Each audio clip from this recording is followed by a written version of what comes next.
नमस्कार. आज मॉर्निंग सुरू झाली आमची सूर्यनमस्कारापासून.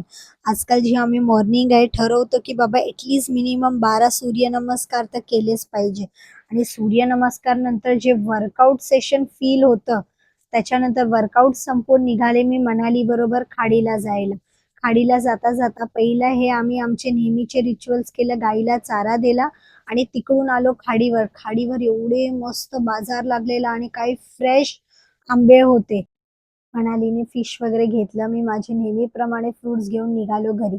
घरी जाऊन पटपट रेडी झाली आणि पोहोचली मी सनोलला. आज या माझ्या फर्स्ट क्लायंट होत्या लॅश लिफ्टिंग आणि लॅश टिंटिंगसाठी.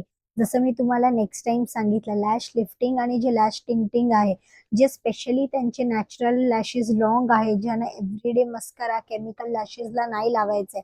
सो तुम्ही ही जी ट्रीटमेंट आहे मंथमधून एकदा करू शकता. जी तुमच्या लॅशेसवर अप टू 25 टू 30 डेज राहते आणि ह्याच्यामध्ये केअरसारखं काही नाही. जस्ट तुम्हाला कॅस्टर ऑइल लावायचं केअरमध्ये. तो ते तुमच्या नॅचरल लॅशेसला जे आहे प्रोटेक्टसुद्धा करतं. तुमचे नॅचरल लॅशेससुद्धा छान ग्रोथ होतात आणि मॅमचा हा फायनल रिझल्ट बघाल केवढा अमेझिंग वाटतोय.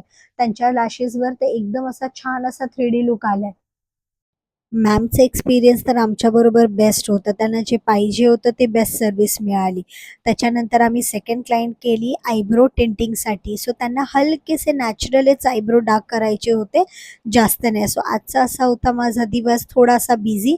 सो भेटूया उद्याच्या ब्लॉगमध्ये. बाय.